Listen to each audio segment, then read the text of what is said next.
First year biology का आज जो टॉपिक है डीएनए इज हेरिडिटरी मटेरियल। कहा जाता है कि जो डीएनए वो हेरिडिटरी मटेरियल है। इसको ग्रिफ्थ ने डिस्कस किया था कि एक जो लिविंग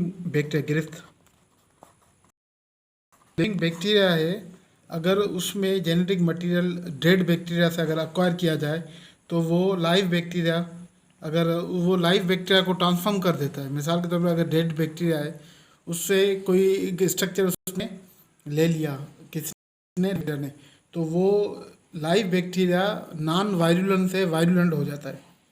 तो इससे पता चला कि ऐसी कोई चीज़ है जो डेड बैक्टीरिया से गई है लाइव बैक्टीरिया में, जिसने लाइव बैक्टीरिया को वायरुलेंट कर दिया। वायरुलेंट वो जो आगे जाके डिजीज़ कर रहा है। पहले जो बैक्टीरिया था वो नॉन वायरुलेंट था, ये गिरफ्त का कहना था।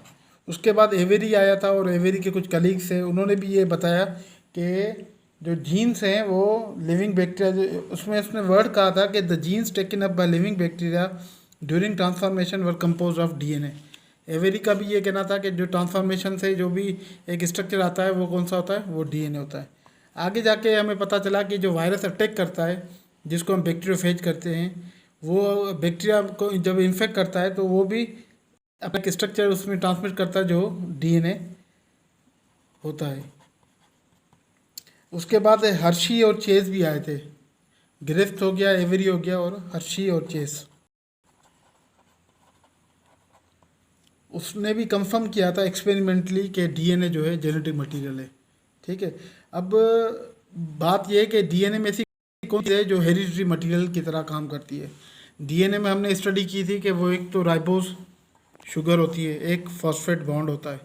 लेकिन हेरिडिटरी मटेरियल वो ऐसे डीएनए काम करता है कि उसके अंदर जो नाइट्रोजन बेस है वो जो होते तो चार किस्म के। मिसाल के तौर पे जो हमने पढ़ा है कि एडिनिन है, एक गानिन है, एक साइटोसिन है, एक थाइमिन होता है। डीएनए की बात करें, क्योंकि आरएनए में तो यूरेसिल होता है।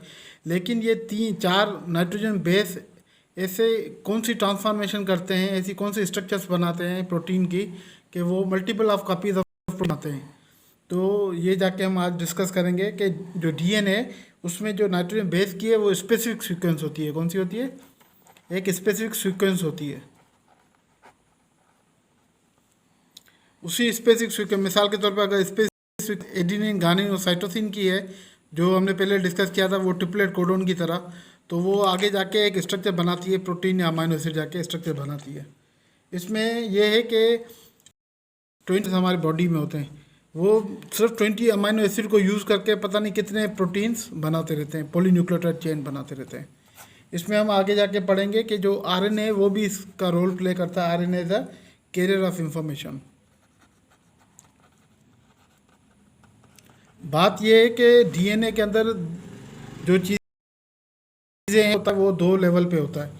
एक इसमें होती है ट्रांसक्रिप्शन, एक होती है ट्रांसलेशन। अब डीएनए के अंदर जो हमने पढ़ा था, डीएनए जो होता है डबल हेलिक्स होता है, और डबल हेलिक्स अनवाइंड होता है। तो उस पर आरएनए पॉलीमरेज एक चेन बनती है मैसेंजर आरएनए की।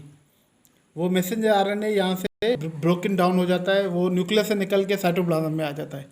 तो जो इन्फॉर्मेशन मैसेंजर आरएनए ली है डीएनए से, तो वो ट्रांसक्रिप्ट हो गई, तो उसको हम कहेंगे ट्रांसक्रिप्शन। तो आरएनए कौन सा काम कर रहा है? कैरियर ऑफ सीक्वेंस या कैरियर ऑफ इंफॉर्मेशन का काम कर रहा है। अब यही जो मैसेंजर आरएनए वो न्यूक्लियस से बाहर निकल के साइटोप्लाज्म में आता है। वहाँ पर राइबोसोम में दो जगहें होती है, एक होती है एक होती है अमाइनो एसिड की, एक होती है पॉलीन्यूक्लियोटाइड की। अब इस राइबोसोमल आरएनए मैसेंजर आरएनए की स्ट्रैंड आती है। उसके बाद ट्रांसफर आरएनए जो एक स्ट्रक्चर है डबल हेलिक्स, उस पर भी ट्रिपलेट कोडोन होते हैं। अब मैसेंजर आरएनए ने इंफॉर्मेशन ली है डीएनए से। तो मिसाल के तौर पर अगर डीएनए में एडिनिन है, गानिन है और साइटोसिन है, तो वो मैसेंजर आरएनए के सामने कौन होगा? एडिनिन के सामने जो बेस बनता है वो थाइमिन का बनता है, गाइनिन के सामने साइटोसिन का बनता है, और साइटोसिन के सामने गाइनिन का बनता है। तो मैसेंजर आरएनए जो डीएनए के अंदर है वो एजीसी की सीक्वेंस है, और जो मैसेंजर आरएनए के अंदर सीक्वेंस है वो टीसीजी की है। यही सेम सीक्वेंस यहाँ आती है मैसेंजर आरएनए में, टीसीजी की। ऐसी मुख्तलिफ चेनें हैं, मुख्तलिफ किस्म के कोडोन इंकोड होते रहते हैं। मैसेंजर आरएनए की एक बड़ी चेन होती है जो न्यूक्लियस से निकल के राइबोसोम पे आती है। ऐसे अब जो ये हो गया कोडोन यानी ट्रिपलेट कोडोन, और जो ट्रांसफर आरएनए होता है उसके पास होते हैं ट्रिपलेट एंटी कोडोन। अब ये एंटी कोडोन जो है उसी कोडोन जो मैसेंजर आरएनए है वहाँ से जाके अटैच होता है।